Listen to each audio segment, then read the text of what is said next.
Friends, మొదటిసారి ఈ ఛానల్ను చూస్తున్నట్లయితే ఈ ఛానల్ను సబ్స్క్రైబ్ చేసుకోవాలని కోరుకుంటున్నాను. ఎందుకంటే నేను పెట్టే ప్రతి వీడియో మీకు నోటిఫికేషన్ రూపంలో రావడం జరుగుతుంది. ఈ ఛానల్ గ్రోత్ కూడా పెరుగుతుంది. ఈ ఛానల్ను సపోర్ట్ చేయాలని కోరుకుంటున్నాను.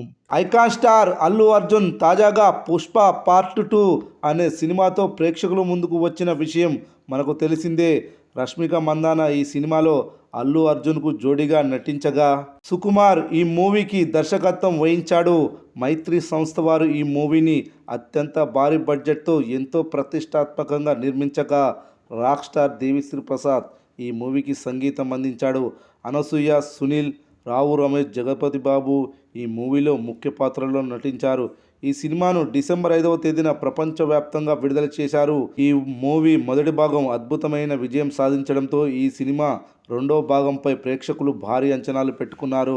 అలా భారీ అంచనాల నడుమ విడుదలైన ఈ సినిమాకు ఎబోవ్ యావరేజ్ టాక్ వచ్చింది. దాంతో ఈ సినిమా సూపర్ సాలిడ్ కలెక్షన్లను వసూలు చేస్తూ కొత్త రికార్డులను క్రియేట్ చేస్తూ బాక్సాఫీస్ వద్ద విధ్వంసం సృష్టిస్తుంది. ఇలా చాలా రికార్డులను సృష్టించిన Pushpa part 2 young tiger NTR హీరోగా, జాన్వీ కపూర్ హీరోయిన్గా, కొరటాల శివ దర్శకత్వంలో రూపొందిన దేవరా పార్ట్ 1 సినిమాకు సంబంధించిన ఓ రికార్డును మాత్రం క్రాస్ చేయలేకపోయింది.